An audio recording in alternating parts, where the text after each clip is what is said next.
No ar, mais um podcast Põe na Bancada. O podcast que traz as informações sem filtros, com dados, com contexto e com uma pitada de provocação para gerar o debate. No episódio dessa semana, nós estamos trazendo aqui 3 convidados para debater a importância do terceiro setor. Já já vocês vão saber o que é o terceiro setor. A gente quer discutir, por exemplo, temas relacionados. Tem obrigações que o Estado e serviços que o Estado deveria prestar e não presta. A iniciativa privada ou o setor empresarial também não presta atividades nessa área porque isso não gera lucro. E aí surge o voluntariado, surge o terceiro setor. Este é o objetivo do nosso podcast dessa semana. E para debater esse tema, nós estamos trazendo aqui a Flaviana, do Núcleo de Apoio à Criança com Câncer, a Gigliane, da Casa Família Roseta, e o Rafael, do INATS. A gente vai iniciar pedindo para que eles façam uma pequena apresentação para que todos tenham conhecimento de com quem nós estamos conversando hoje aqui. Quem começa? Flaviana. As damas, por favor. Bom, inicialmente agradecer pelo convite, Roberto Sobrinho. Quando recebi, fiquei extremamente feliz de ter a oportunidade de falar um pouquinho sobre a instituição NAC, sobre o terceiro setor, e agradecer a participação dos colegas aqui, que tanto fazem também de forma, muitas vezes, voluntariada, né, em prol da nossa sociedade. Eu me chamo Flaviana Moreira Garcia, estou presidente do NAC há uma semana, fez uma semana ontem, e teve...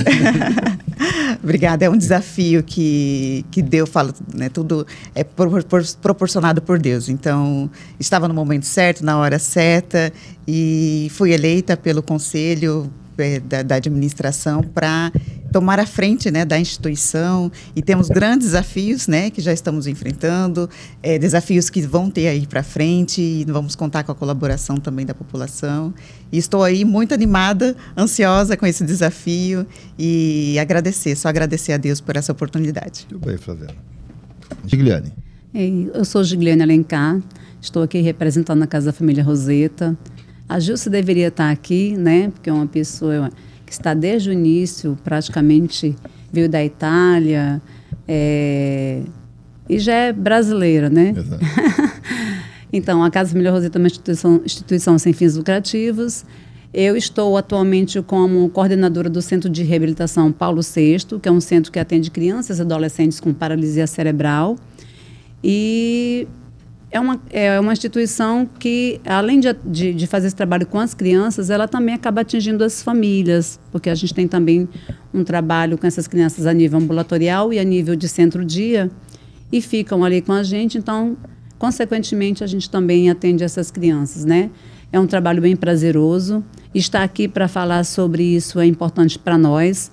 É importante também estar com o Rafael e com você, porque a gente pode estar agregando mais conhecimento, né? A gente pode estar falando mais do nosso trabalho e também se ajudando mutuamente nas dificuldades que a gente sabe que a gente encontra diante desses trabalhos. Então, tem sido um prazer também agradecer a você, Roberto Sobrinho, por esse convite. Tá bom. Rafael. Primeiramente, agradecer pelo convite, né? Estar realmente aqui na companhia, né, de vocês, que representam realmente essas organizações aqui no nosso estado de Rondônia com uma excelência. Sou Rafael Vargas, né, atuo no terceiro setor desde 2006, então já tenho uma pequena estrada aí, né, 2006, com a minha formação, sou administrador. Então, na administração, comecei a atuar com o terceiro setor profissionalmente a partir de 2008, né, tanto como voluntário como profissional. E a gente vem acompanhando essas mudanças aí, o comportamento tanto do cenário governamental quanto da parte das organizações, e em especial hoje com os trabalhos das empresas, né, que têm trabalhado aí com certos investimentos, que é bem interessante para as organizações. Então, eu represento hoje, né, estou como diretor do Instituto Norte Amazônia de Apoio ao Terceiro Setor, que é uma organização que atua em apoio a essas organizações, principalmente na política, né, do terceiro setor, principalmente no quesito em projetos e captação de recursos, né, principalmente nas questões profissionais como contabilidade, administração e jurídico, juntamente com as organizações. E hoje, aproveitando também, né, faço parte também da Associação Brasileira de Captação de Recursos desde 2010, que é uma associação em São Paulo, e ali a gente atua com a política da captação de recurso nacional, né? Então a gente acaba estruturando, influenciando a captação de recursos nacionalmente, né, atuando com a ABCR, que é a Associação Brasileira de Captadores de Recursos. Então é isso, somos nós. Antes da gente continuar o nosso bate-papo, eu vou pedir para mostrar aqui um pouco do trabalho do NAC e da Casa Família Roseta. Bota aí, Jardim. NAC.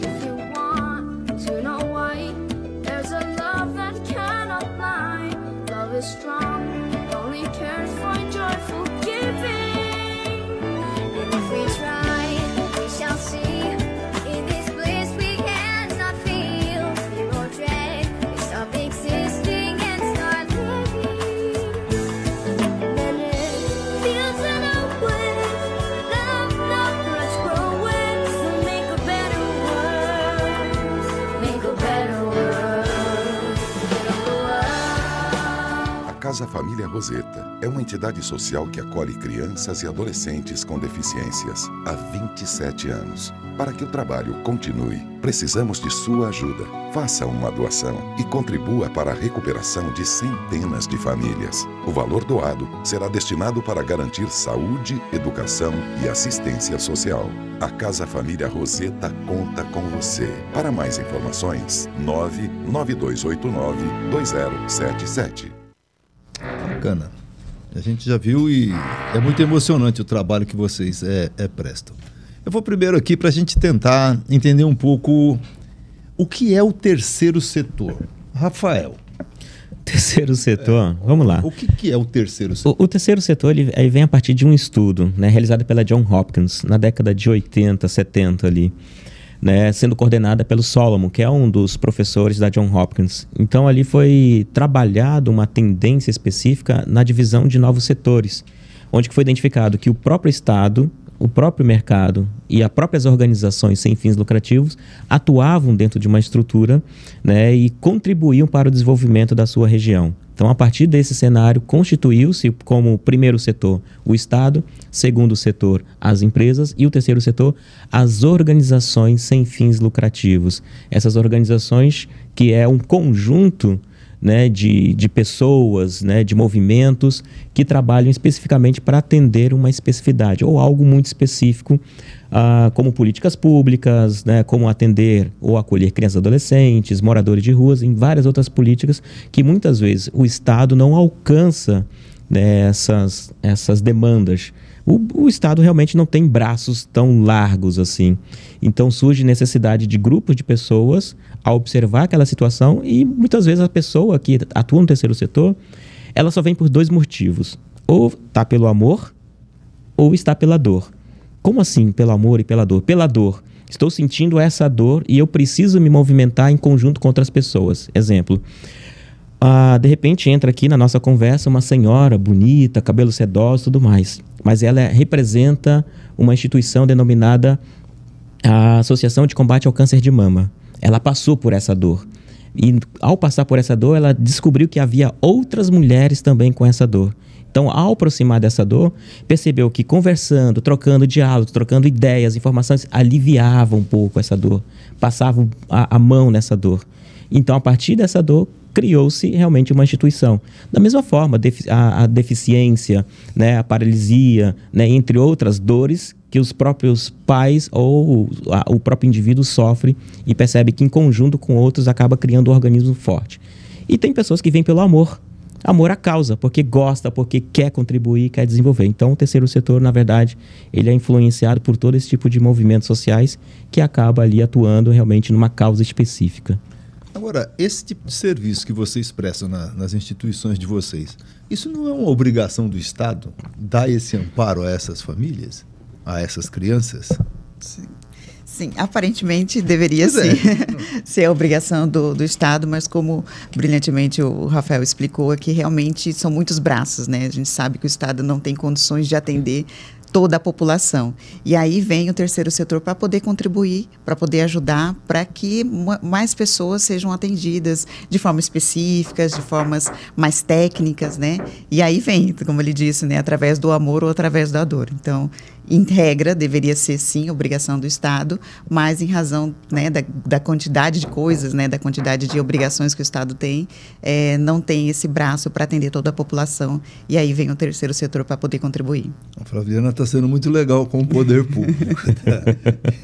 Mas, na realidade, não é uma obrigação do poder público prestar esse serviço? Ou isso é algo que tem que ficar assim para o terceiro setor? Eu penso que é uma obrigação, sim. Né? E eu acho também que, já que nós estamos fazendo, pelo menos um suporte, um bom suporte, seria importante para a gente poder manter, né?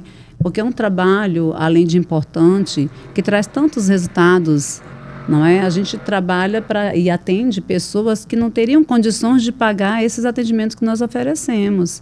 Então, as instituições se reúnem, se juntam, se organizam, né, para trazer esse atendimento, esses atendimentos. Porém, a gente assim, trabalha com muita dificuldade.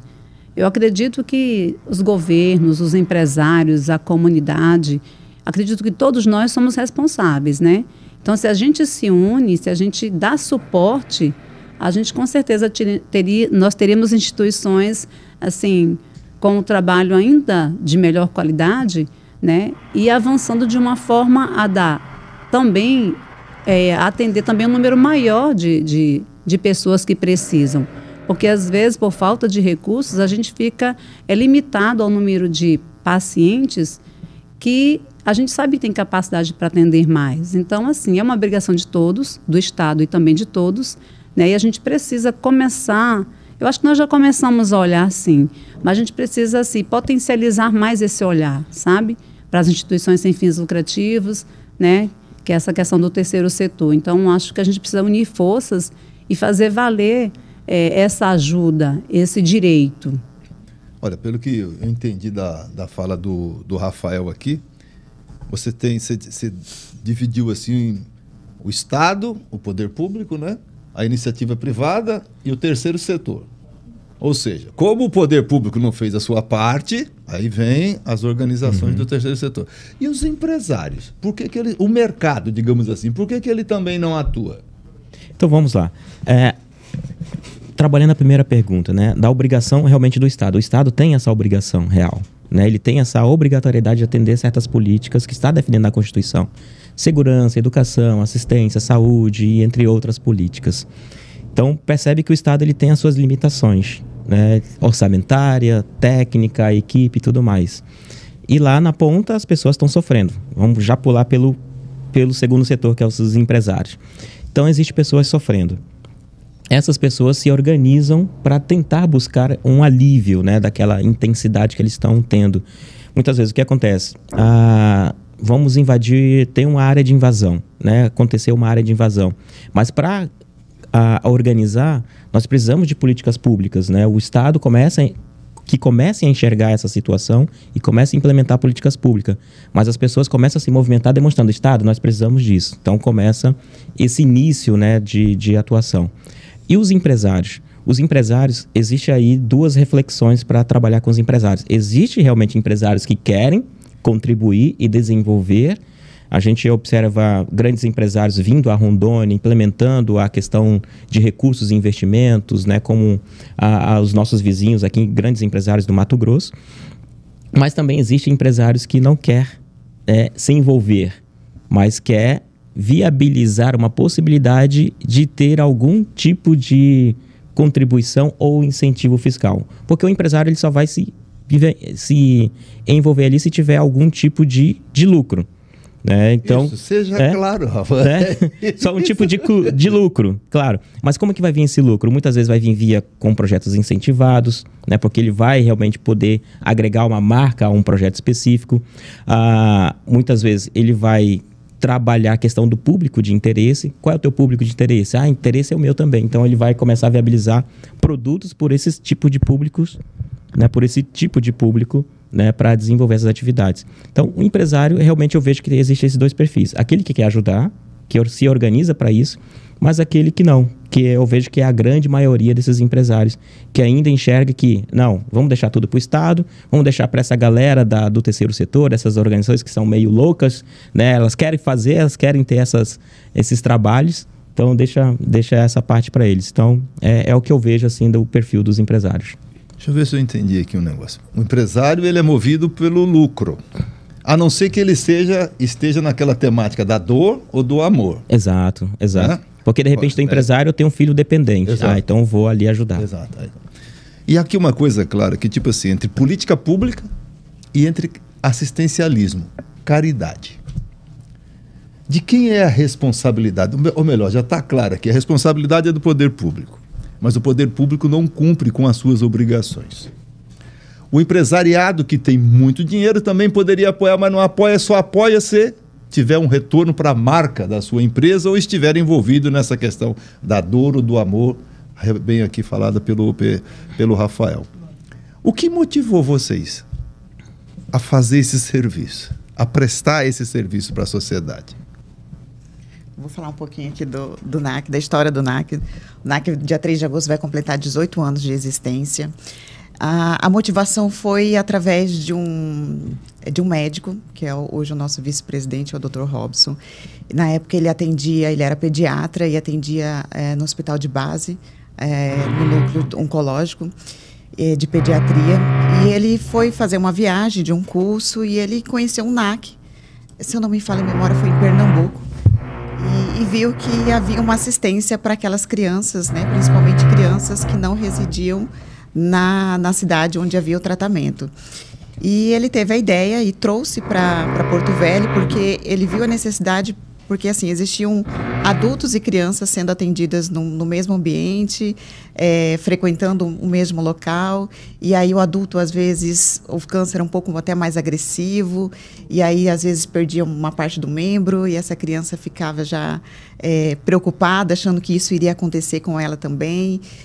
Então, ele teve esse olhar, né, de cautela, de sensibilidade com essas crianças e resolveu montar um núcleo que pudesse atender somente as crianças, né, para diferenciar dos adultos. E junto com outros empresários, teve na época também, que hoje é um dos nossos padrinhos, que é o doutor Isaías, o desembargador doutor Isaías, que ele é um fundador também da instituição, um grande apoiador, e tiveram outros empresários também. Então, o NAC ele tem uma história bacana desse segundo setor, digamos assim, que os empresários realmente contribuíram muito para o crescimento do NAC.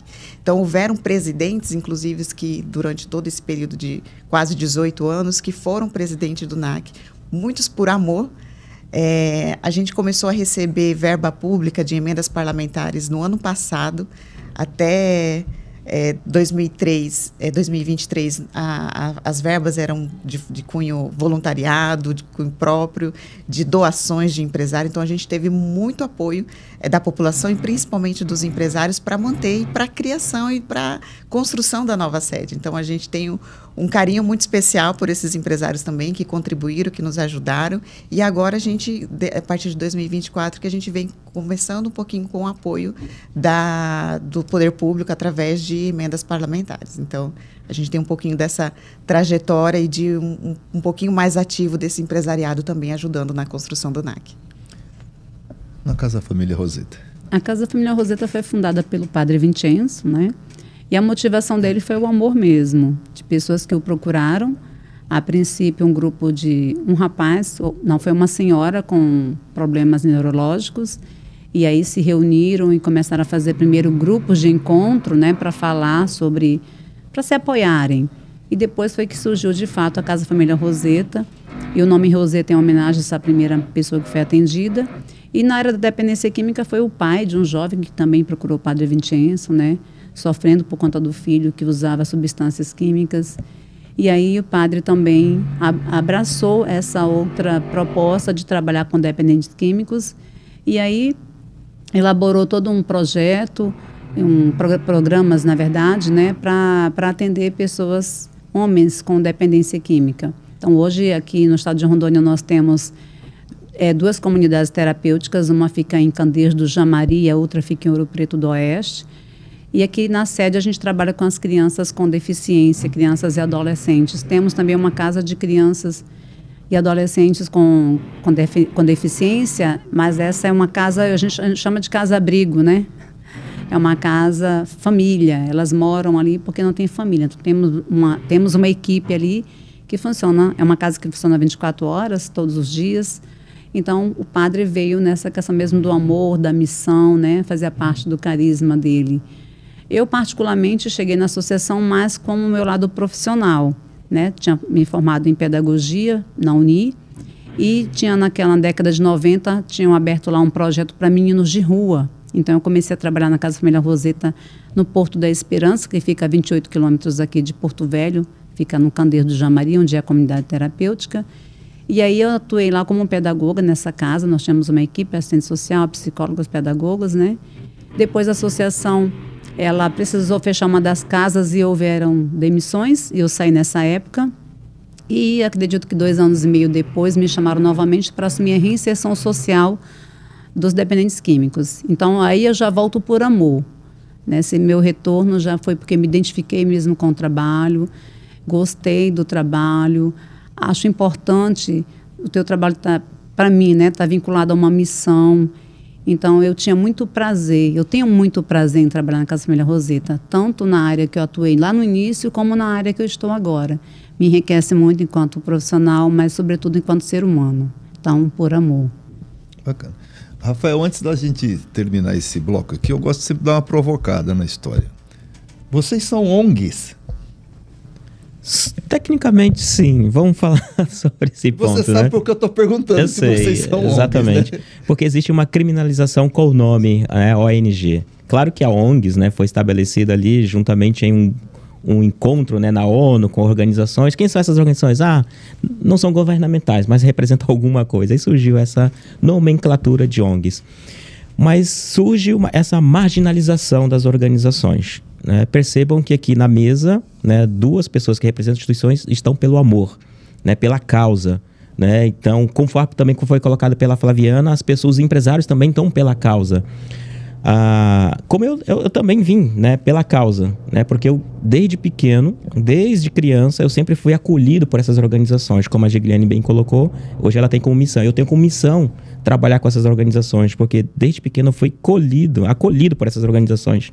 Igrejas católicas, igrejas evangélicas, a Jesus Cristo Santos dos Últimos Dias, que me desenvolveu para o mercado de trabalho, LBV, onde eu fiz meu primeiro curso de informática e por aí vai.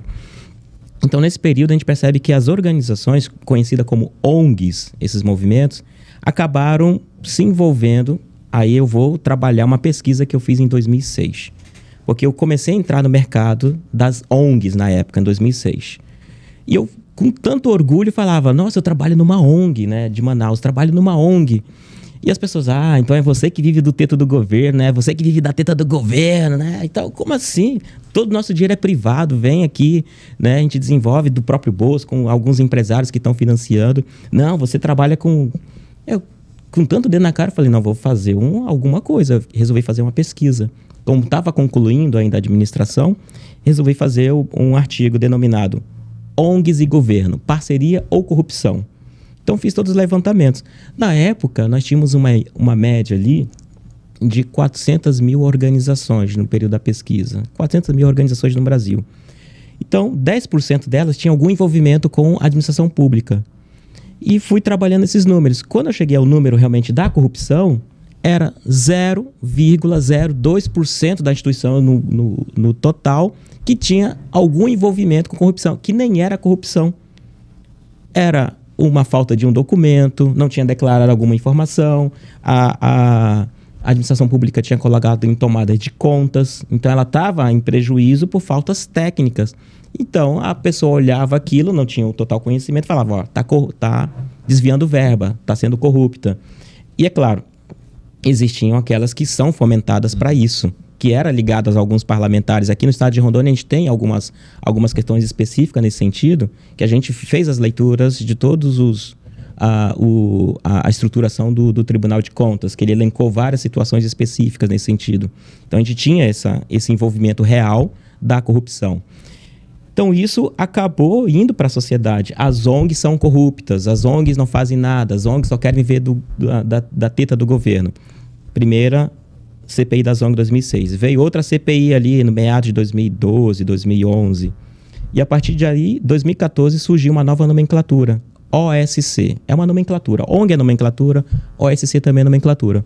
Mas a ideia é de demonstrar que realmente as organizações são sérias. Então, vamos trabalhar uma nova nomenclatura com a Lei 3019, trazendo essas organizações para um novo cenário. Organização da sociedade civil. E essas organizações realmente é a tentativa, essa nomenclatura, de amenizar essa marginalização carregada por essa nomenclatura denominada ONG. Bacana. Eu fiz esse questionamento ao Rafael porque é uma certa demonização com relação a essas organizações não governamentais. Nós vamos para o intervalo e nós estamos conversando aqui com a direção da Casa Família Roseta e do Núcleo de Apoio à Criança com Câncer, com o Rafael do INATS. E, de uma maneira geral, nós estamos trabalhando questões relacionadas ao terceiro setor. Eu vou, por minha conta, dizer o que é o terceiro setor. O terceiro setor é o seguinte: o Estado não cumpre a responsabilidade dele, o empresário também não faz, e o terceiro setor vem e tenta articular esses dois outros setores para prestar um serviço de alta relevância para a comunidade. Nós vamos para o intervalo e já voltamos.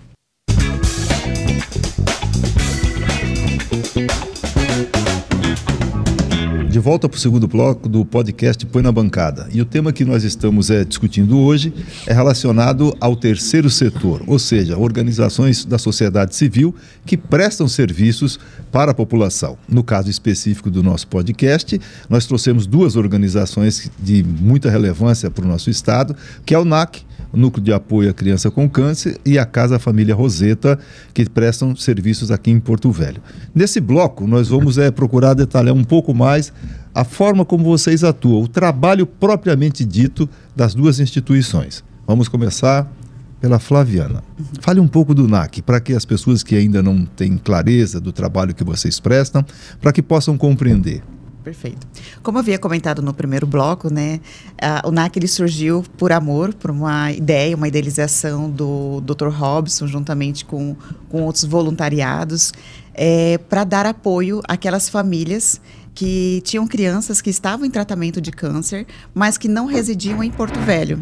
Então, as crianças buscavam atendimento anteriormente no hospital de base, faziam o tratamento no hospital de base, são crianças que residiam em outros estados, né, no interior do estado de Rondônia, até em outros países. Eu vou pedir para botar o mapa aqui, que claro, mostra o trabalho que vocês já... E mostra onde vocês atuam. Aí você vai nos falando. Então, nós atendemos, né, não somos outra sede, não temos outra sede nesses outros estados, atendemos a região norte, a sede é aqui em Porto Velho, ali na Vieira Caúla.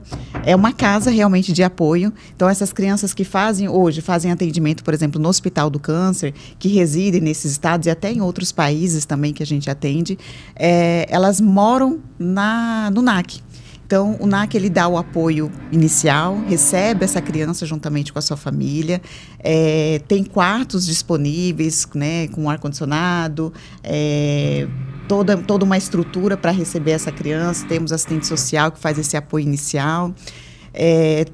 Oferecemos também alimentação, almoço, café da manhã, lanche da tarde, e fazemos também o transporte dessas crianças para o Hospital do Amor. Então, tem muitas crianças lá que até moram, já tem crianças que estão lá residindo mais de 3 anos, que vivem dentro do NAC exatamente em razão desse tratamento que elas precisam fazer no Hospital do Amor. Então, a gente dá todo esse tipo de apoio e sustentação, principalmente apoio da família, né? Então, a criança, ela tá ali debilitada, e nós temos inúmeras histórias lindas, né, com relação a esse atendimento, principalmente crianças que são de outros países, que às vezes que não falam o português, a gente tenta se adaptar para poder entender, crianças que não têm acesso nem a brinquedos, não tem acesso a festas de aniversário. Então, o NAC ele faz todo esse trabalho de acolhimento. Faz festas de aniversário, promove Dia das Crianças, promove Dia da Páscoa, todos os eventos. Semana retrasada a gente teve um evento através de uma voluntária que esteve lá no NAC, o Dia do Cinema. Então, enfeitou todo o NAC para receber essas crianças, com um tema específico, e teve uma sessão de cinema. Depois, no outro dia, elas foram também no shopping, fazem também eventos externos. Então, nós temos muita ajuda também do voluntariado, Então, o NAC ele faz esse tipo de serviço, já tem mais aí de 38 mil atendimentos, né, realizados entre janeiro e dezembro de 2024. Então, esse tipo de assistência, desde da chegada dessa criança na instituição até a saída. Então, o NAC também faz assistência para a família que reside em Porto Velho também. Então, quando precisa de transporte, faz o transporte também até o Hospital do Amor, dá cesta básica, todo o treinamento, cursos, tem oficinas também que é realizado para as mães dentro da instituição. Então, é uma instituição que começou pequena, com um quarto, né, de uma enfermeira, se não me falha a memória, foi uma enfermeira que ofereceu um quarto para atender essas crianças que estavam sem moradia no momento, e hoje atende aí 146 crianças, são mais de 17 suítes que as famílias dividem ali, e tem todo esse apoio, essa assistência de toda a direção do NAC. O custeio... Pois não, diga. Não, me permita fazer uma pergunta. Eu vi aqui os números aqui, ó. Temos Bota 10 de do volta, Acre, Jarles, o quadro aqui, 10 Jarles. do Acre, ó, 4 do Amazonas. O quadro. Não, o mapa mesmo. Aquele mapa aqui. O mapa. Fazer uma pergunta. 93 de Rondônia, claro. Eu estou só visualizando realmente essa questão da estrutura e esse ambiente que você colocou aí, que proporciona uma qualidade. A pergunta que eu faço, esses estados, ou dentro do próprio estado de Rondônia, existe alguma política, né, de apoio vinda de fora? Exemplo, a criança está saindo de Ariquemes para Porto Velho. O município de Ariquemes, ela tem algum tipo de política, a prefeitura, para fazer esse translado dessa criança, dar esse suporte para ela, permanecer esse período em Porto Velho ou algum desses outros estados? Não. Acho que poderia ser algo a se discutir também, sabe? Porque se for olhar pelo estatuto mesmo da instituição, o atendimento deveria ser só no estado de Rondônia, né? Mas como tem muita demanda, principalmente, acho que é da Bolívia, né? Nós temos ali 13 da Bolívia. 13 famílias atendidas da Bolívia. Então, nós não temos nenhum apoio de outros países, de outros municípios, não. É tudo feito pela própria administração do NAC. Como eu havia lhe dito, até 2023 eram ações, né? Que era voluntariado, eram ações. A gente tem, inclusive, depois no final, vou fazer um convite aqui para participar do arraial do shopping, né? Que vai ocorrer. Temos eventos que são feitos anualmente também. Se puder até passar dos eventos que é feito, nós temos um show também que é realizado todo ano. Então, esse tipo de arrecadação que a gente tem feito através de voluntariados, com eventos para arrecadação de fundos e também com a ajuda de empresários e demais pessoas interessadas na causa. Mas eu estou imaginando só a implementação de políticas públicas nesses municípios que estão, né, trazem essa criança para Porto Velho, que seria uma boa discussão. Com certeza. O Estado ajuda o quê? No quê? No que o Estado contribui para o funcionamento, para que vocês prestem esse serviço para essas crianças? Qual é a contribuição do Estado? Bom, a gente teve a ajuda da doação de um terreno, né, que eu fiquei sabendo que foi na sua gestão. A prefeitura, na época agora a prefeita.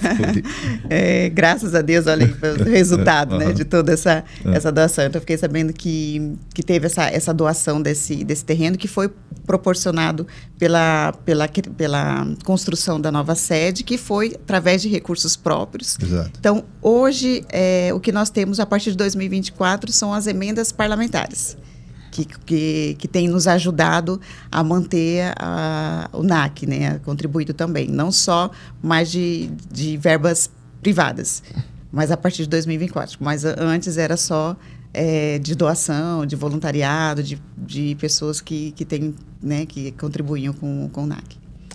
Casa Família Roseta. A Casa Família Roseta, ela tem programas em duas áreas. Da criança com deficiência, criança e adolescente, e também com homens com dependência química. Então, nós temos essas duas áreas de atuações. O trabalho com as comunidades, a gente trabalha com comunidades terapêuticas. Uma delas fica em Prepara aquele vídeo da Casa Família Roseta, aquele que você passou no início. E a outra fica em Ouro Preto do Oeste. Né?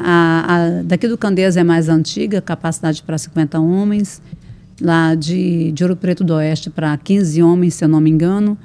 E aqui na sede, aqui em Porto Velho, a gente trabalha com as crianças com deficiência. né? O trabalho com as crianças com deficiência, ele é feito voltado para a da saúde e da assistência social.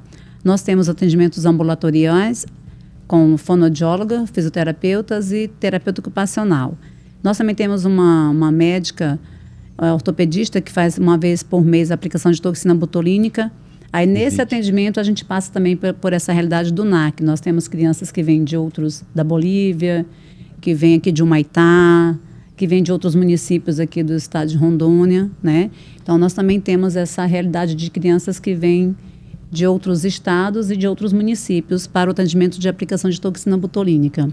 Mas aí, na sede, a gente trabalha com 3 salas de estimulação. Então, essas crianças, nós oferecemos o transporte, buscamos elas em casa, trazemos elas até a sede da instituição, elas são distribuídas em 3 salas, né, com uma pedagoga e uma cuidadora, que fazem todo esse processo de estimulação. A gente também oferece, além do transporte, alimentação para elas, lanche e almoço, e o atendimento ambulatorial com as profissionais da saúde que eu falei anteriormente. Elas também fazem aplicação de toxina botulínica uma vez ao mês, a doutora que coordena isso, médica ortopedista, voluntária, né? E essa casa que está aparecendo ali, que tem as camas, é uma casa, chama Casa Família Ana Tereza Capello. Ela já tem uma outra função. É uma casa onde moram crianças com deficiência, crianças e adolescentes, né? Então, é uma casa onde a família dessas crianças somos nós, a equipe que está ali. É uma casa que já tem mais de 15 anos. A maioria das crianças que chegam ali são encaminhadas pelo juizado, né, da infância e da adolescência. E nós já tivemos 2 casos de crianças ali que foram adotadas. Com essa questão da globalização, da informação, né, que chega mais adiante, isso começou a ser uma realidade. Porque logo que a gente começou com a casa, a gente não tinha essa possibilidade, vamos dizer assim. Então, nós já temos 2 casos de crianças com deficiência que foram adotadas, estão muito bem, porque são acompanhadas depois, né, após a adoção.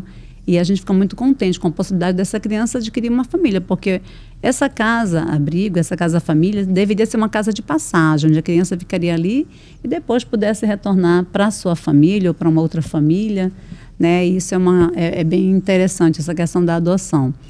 E ali no Centro de Reabilitação Paulo VI, que são crianças que têm suas famílias, elas vêm, passam pelo atendimento e depois nós devolvemos ela para suas famílias.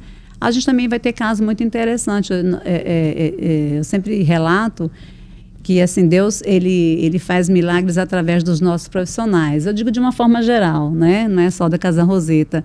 Nós temos crianças que chegaram ali, eu lembro muito bem do Adrian, com 2 aninhos de colo ainda, com paralisia cerebral. Não conseguia, não dava nem os passos, né? Mas a Bárbara, que é a mãe dele, e nessa época ele não ficava com a gente. Ela trazia, ele fazia o atendimento, ela voltava com ele. E com esse atendimento da fisioterapia, hoje o Adrian caminha, anda de bicicleta, chuta bola, né? Coisa que sem essa estimulação, provavelmente ele não teria acesso a essa, né, reabilitação dele. Então, assim, olhar esse retorno das crianças, perceber o quanto é importante esse atendimento e o quanto elas evoluem, isso não tem preço, né? Por isso que vale a pena o investimento, seja por amor, né, seja por recurso financeiro, a gente precisa investir, porque o retorno é muito grande. Nós temos vários exemplos de crianças que não conseguiam trazer a colher até a boca.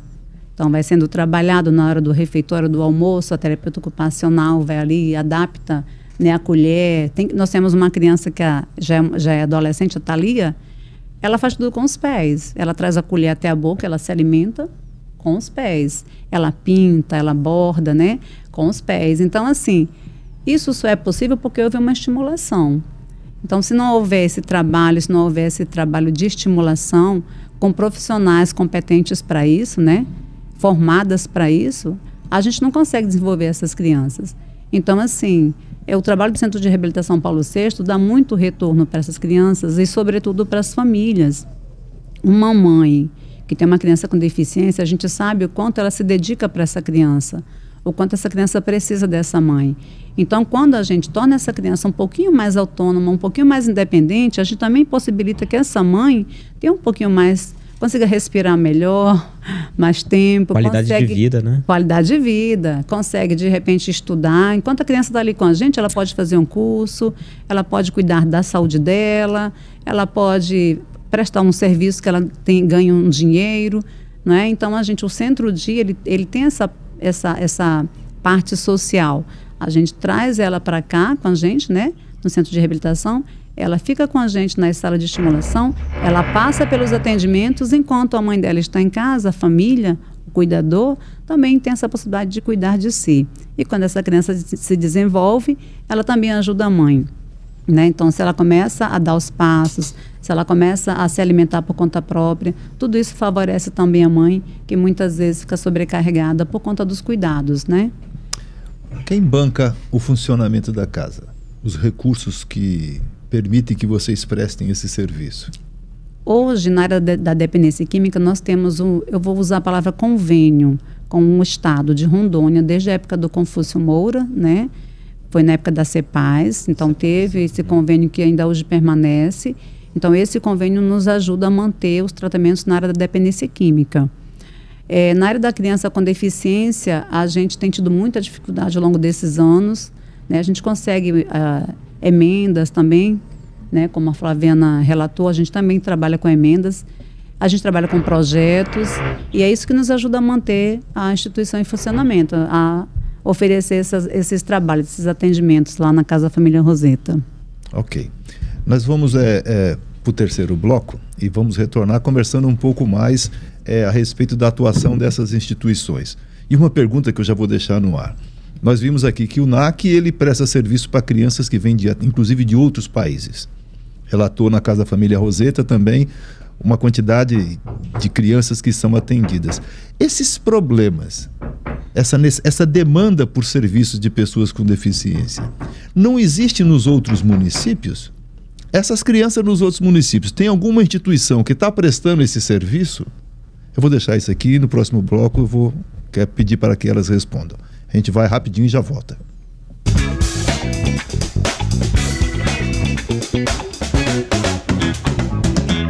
Nós estamos de volta para o terceiro bloco do podcast Põe na Bancada, conversando hoje sobre o terceiro setor, com 3 instituições que trabalham nessa área. O Núcleo de Assistência à Criança com Câncer, a Casa Família Roseta e o INAT. No bloco anterior, eu deixei um questionamento aqui, com relação aos serviços que vocês prestam em Porto Velho, nas instituições que vocês representam, se existe esse tipo de prestação de serviço em outros municípios de Rondônia. Flaviana. Com relação à especificidade, né, de tratamento de crianças com câncer, eu conheço só o NAC, né, exatamente porque nós temos aqui o Hospital do Amor, que faz todo esse tratamento, né, tanto para adulto, para idoso, para crianças. Então, eu desconheço de outra instituição aqui no estado que atenda especificamente crianças, que dão esse apoio para crianças com câncer. Eu sei de outras instituições que trabalham também com crianças com deficiência, mas existem também outros tipos de deficiência, não é? A AMA também atende as crianças com autistas, nós temos a PAI, tem uma pestalose, né? Que também trabalham com crianças com deficiência. Eu não sei nessa questão do trabalho que nós fazemos do Centro-Dia, eu acho que nós somos os únicos, que nós levamos as crianças, elas ficam conosco das 8 até as 14 horas, né? Além de receber os atendimentos, tem transporte para elas, tem alimentação.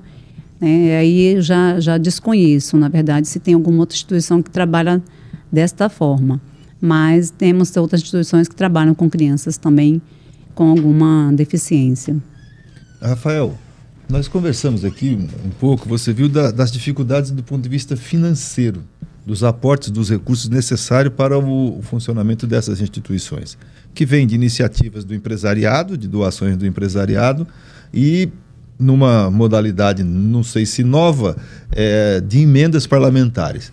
Na realidade é recurso público, só que Sim. pela boa vontade do parlamentar. Não é uma política pública. Se o parlamentar resolver não investir, ele não vai investir. Uhum. Tá?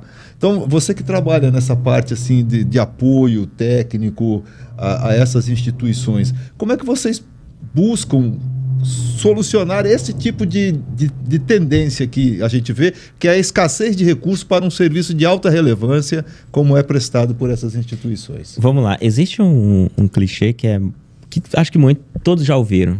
Tem recurso, mas não tem projeto. Acho que todo mundo comenta. Mas eu falo que captar recurso não é simples, não é fácil. Ele requer tempo, requer dedicação. Requer também você ter ali realmente um trabalho profissional, né? Pelo menos um profissional na instituição que represente de forma institucional, né? Ou ter um captador de recurso para que ele possa também promover várias fontes. E assim, sobrinho, existem várias fontes a serem desenvolvidas. Várias fontes mesmo. Temos mais de 53 estratégias para a realização da captação de recursos em fontes variadas. Quando se fala de recurso público, nós temos também algumas fontes específicas ou estratégias.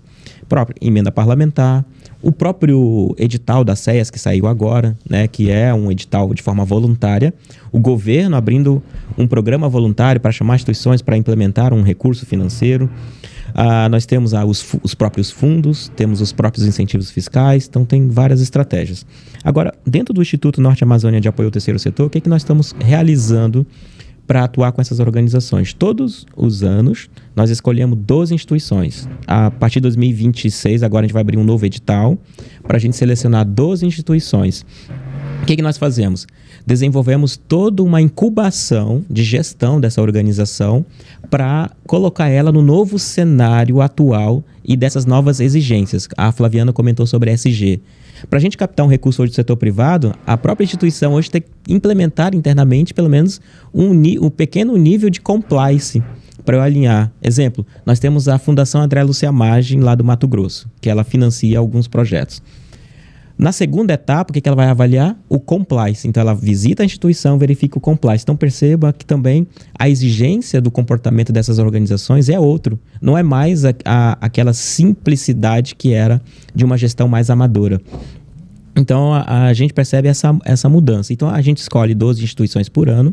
A gente trabalha ali a contabilidade, a administração, o jurídico e a comunicação.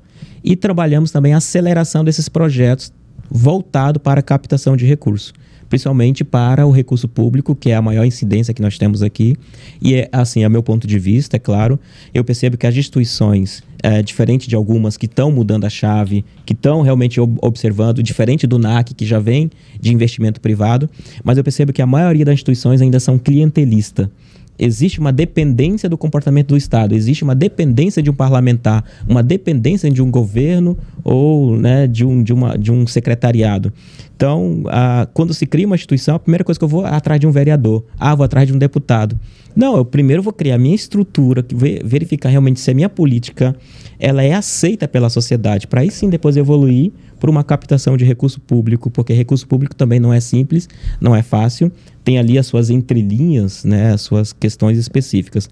Então, colocando uma estratégia específica, que é o que está se discutindo na Casa Roseta, no artigo 31, no inciso 2º da Lei 3019, tem uma especificidade muito legal que dá para trabalhar dentro do plano orçamentário, o PPA.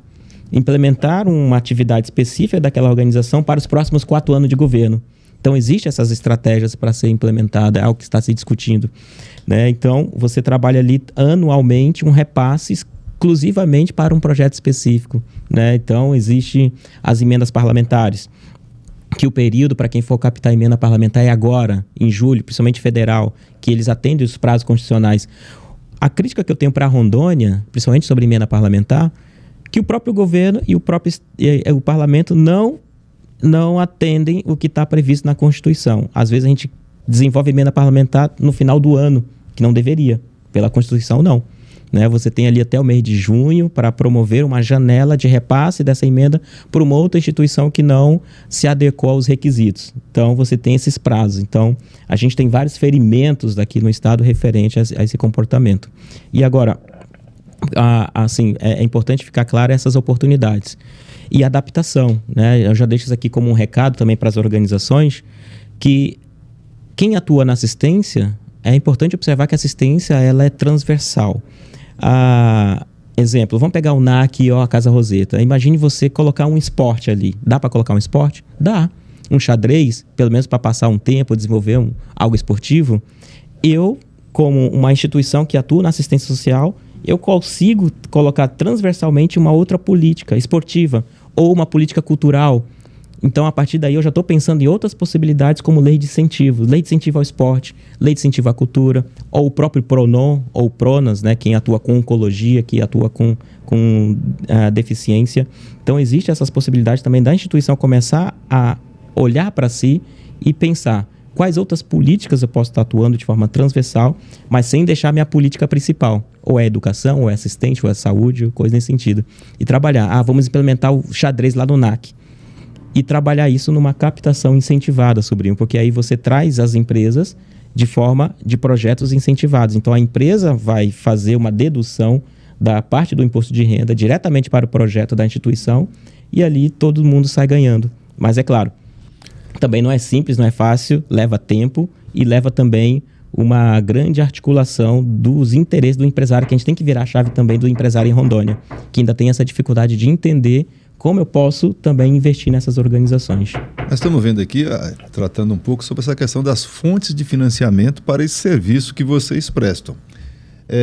O Rafael detalhou bem aqui o trabalho, essa retaguarda necessária para poder acessar os recursos, saber onde é que ele está, no time correto. Mas eu entendi aqui, Rafael, por exemplo, hoje, do ponto de vista do setor público, existe até alguns estados e prefeituras que têm um recurso destinado para esse tipo de ação. Mas ele está ficando hoje, de uma maneira mais geral, ligado ou a um vereador ou a um deputado, ou seja, aquilo que é para ser uma política pública se transforma como um negócio de caridade, de assistencialismo. Exato. Tá? Por mais que chegue lá o recurso, mas não haveria necessidade, eu tenho que ser amigo de um deputado, eu tenho que ser amigo de um vereador. Tá? Esse é um problema que tem e eu sei que ele existe. Mas eu quero ver o outro lado, virando a chave, como ele fala aqui, na sociedade. Eu vou fazer uma pergunta aqui e vocês respondam. A sociedade é egoísta? Ela contribui como deveria contribuir? O que vocês acham? Por onde? Somos egoístas, somos. Naturalmente. Naturalmente nós somos egoístas. Mas a partir do momento que a gente começa realmente a atuar com a questão da humanização, a gente começa a entender um outro lado da moeda. Começamos a nos conectar mais. Mas assim, a sociedade realmente é egoísta, no sentido que se eu tenho capacidade de pagar a escola para o meu filho, eu não vou colocar ele na escola pública. Se eu tenho capacidade de ter um convênio, eu não vou num posto de saúde público. Então, eu começo também a não se utilizar realmente daquilo que é público, onde que eu poderia estar jogando, né, situações para melhoria. Agora, essa tua colocação referente, e isso desde sempre, né, essa questão desse elo entre os interesses, entre as partes, mas também observar também o discurso, né, o discurso. Porque às vezes a gente ouve, sou um presidente do terceiro setor, eu sou o governador do terceiro setor, eu sou o prefeito do terceiro setor. Mas as instituições também têm que observar se o discurso está de acordo com o planejamento. Porque quando você vai olhar no plano orçamentário, você percebe que são execuções diretas. Aí eu falei, onde que está o terceiro setor no orçamento? Não está previsto. Então, é algo que as instituições também têm que ter um cuidado de entender, não ser especialista em orçamento público, mas pelo menos compreender se o discurso está alinhado com o planejamento. E a gente percebe que o nosso comportamento hoje, como eu falei, naturalmente nós somos egoístas, porque se hoje o meu olhar para um parlamentar, eu vejo que o parlamentar ele não está interessado hoje na política pública. Ele está interessado realmente em se manter como um profissional, né, um profissional do parlamento se perpetuando em certas questões específicas. Então eu percebo que acho que naturalmente nós somos egoístas, mas a partir do momento que a gente começa a ter essa humanização, a gente começa a virar essa chave e ter um outro tipo de comportamento. Nessa questão da naturalidade do egoísmo, eu concordo com... Da mesma forma, naturalmente somos preconceituosos também. É verdade. Mas assim, Roberto, na minha experiência na Casa Família Roseta, eu também passei pela captação de recursos, fiquei um tempo, né, na equipe. E a gente precisa avançar muito, sabe? Nessa questão de doação, por exemplo, de assumir também algumas responsabilidades enquanto ser humano, enquanto sociedade, né? Ainda é muito... Nós não temos a cultura da doação em dinheiro, por exemplo, ou se temos é muito pouco. Uma outra cultura que a gente precisa melhorar muito é a doação de objetos que a gente não usa mais, que a gente não utiliza. Ainda se tem muito a doação de doar qualquer coisa, de doar coisas que não servem para o outro, né? Eu acho que a gente precisa olhar com mais carinho para isso. Esse é um ponto do egoísmo, né? Porque se não serve para mim, vou jogar lá no terceiro setor. Vou levar lá para o NAC. Não serve para mim, por que eu vou doar? Exatamente. Então, assim, tem muito disso, né? Da doação de qualquer coisa, de coisas que realmente não é utilizado nem por outra pessoa. Então, e já também recebemos doações, assim, foi um grupo, acho que de acadêmicas de roupas, tudo muito bem passadinho, cheiroso, organizado, sabe? Mas, assim, muito pouco em relação à demanda maior que a gente já recebeu. Então, acho que a gente precisa fazer essa reflexão e buscar mudar, né, nesse ponto de vista de doações. Então, a gente precisa cuidar bem disso. Mas acredito também que a gente tem avançado, sabe? Por exemplo, na área da dependência química, a gente vive num estado, eu acho que até no mundo, no Brasil, onde a dependência química está muito presente nas famílias. E isso começou a sensibilizar um pouco mais, porque no início ainda era muito mais difícil, né? Na década de 90, quando a associação começou aqui, mobilizar empresários, sociedade para ajudar, né? Porque ainda tem muito preconceito e é difícil. Eu acho que o Rafael falou a questão de nessa área da pessoa com dependência química, né, Rafael? O quanto é mais difícil captar. A criança com deficiência, ela sensibiliza mais, né? Às vezes a pessoa não quer estar próximo, mas ela quer ajudar. Às vezes ela não dá conta de olhar aquela deficiência, às vezes ela não dá conta de lidar com aquilo por conta dos próprios sentimentos. E aí, mas ela ajuda. Uhum. Então, acredito que mesmo sendo naturalmente egoístas, a gente tem avançado um pouco nessa questão da coletividade, da humanidade. Flaviana. Também concordo, né, com essa naturalidade, mas eu, dentro do NAC, eu já tive a oportunidade também de ser voluntária, eu vou abrir um parênteses aqui, de ser voluntária da Associação dos Pais e Amigos do Autista, da AMA. Sou voluntária lá desde 2019 e a gente tem percebido um avanço também dentro da instituição através do próprio voluntariado. Então, realmente, a gente sente a necessidade de que mais pessoas possam contribuir e ter essa sensibilidade também de ajudar o próximo, mas a gente sente também, principalmente agora dentro do NAC, que quando a gente, por exemplo, quando eu falei que estava na presidência, que eu tinha assumido agora recente, tantas pessoas se colocaram à disposição, tantas outras pessoas já querendo ser voluntário de forma lá pessoalmente para ajudar no questão braçal, como voluntários financeiramente também. Então, acho que falta um pouquinho de divulgação dessas instituições, que talvez hoje seria uma oportunidade, né, de outras empresas, outros meios de comunicação, trazer essa informação para que a gente também possa divulgar o nosso trabalho, para que a gente possa trazer conhecimento para toda a sociedade. E, através desse conhecimento, eu acredito que tem muitas pessoas com vontade, sim, de ajudar, pessoas que já contribuem, que já ajudam. Hoje a gente tem recebido no NAC, e eu tenho percebido isso dentro da própria AMA também, quando a gente era pequenininho, quando tinha poucos recursos, agora a instituição cresceu, aumentou o número de atendimento, e ela crescendo, a visibilidade dela tem trazido também pessoas que vão lá, às vezes a gente não precisa ir atrás, né? Vem muita gente que vem até a instituição e seja político, seja com interesses ou sem interesses, né? Mas elas têm chegado até a instituição para fazer esse tipo de colaboração. Bacana. Nós estamos aqui conversando sobre o terceiro setor, ou chamado de forma pejorativa, em alguns casos, de ONGs, organizações não governamentais, ou OSC, organizações da sociedade civil. Eu tive o prazer aqui de conversar com 3 pessoas que prestam um serviço assim fantástico. Eu gostei muito desse bate-papo, quero parabenizá-los aqui, porque não é fácil. Quando você tem a omissão do Estado e o egoísmo da sociedade, e vocês chamam para si esse ato de cuidar, de prestar um serviço para quem requer, e aí ficar dependendo de favores, da boa vontade do outro, não é um negócio fácil. Então vocês merecem meus parabéns, e acredito que vocês que estão nos assistindo também se sensibilizem e passem a contribuir com essas organizações. Eu quero que a gente encerre aqui, vou abrir para cada um fazer as suas considerações finais, e eu já estou dizendo aqui que foi muito bacana conversar com vocês. Quem começa?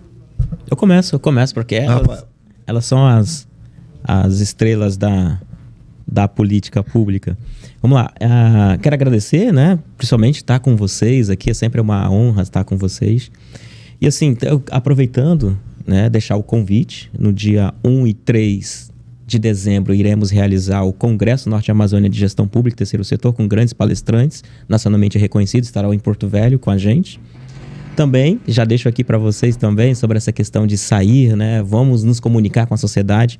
Dia 29 de novembro, teremos o Doa Rondônia, que é o dia de doar, onde que a gente celebra ali fora realmente do nosso espaço. E a intenção é ir para o espaço alternativo, a Gigliane por meio da Gilce. A Gilce é a nossa diretora financeira do Instituto.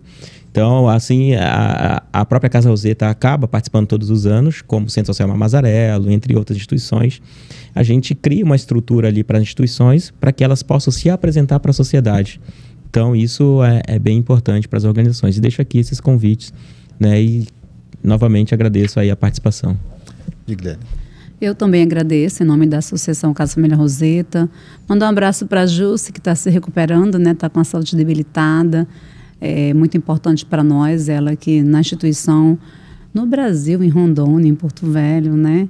Agradecer, Roberto, por essa oportunidade. Também é sempre muito bom estar em contato, né, com pessoas que trabalham nessa mesma área que a gente atua, trocar informações. A gente conversou um pouquinho antes de entrar aqui, não é? Isso nos enriquece, nos dá ânimo também para continuar. Encontrar o Rafael me deu um pouco de ânimo. Eu estava um pouco desanimada, confesso. E ele me deu a gente fez uma fala ali fora, ele me deixou um pouco mais animada, né? E porque a gente precisa. Existe um otimismo, mas a gente precisa também, a gente às vezes está mais na realidade, e às vezes uma conversa dessa faz a gente criar um ânimo maior, né? Reanimar. Então, muito bom estar aqui no podcast Põe na Bancada, né? Sim. Então, muito prazer em estar aqui com vocês. Valeu. Eu queria já pedir para colocar aqui o convite da Arraiá. Bota aí, Charles. Aproveitar já fazer o convite. Todo ano o NAC faz, foi o criador, na verdade, do Arraiá lá do shopping. Então, do dia 3 a 6 de julho, nós vamos estar com uma barraca lá de comidas típicas. Nós vamos fazer um bingo também.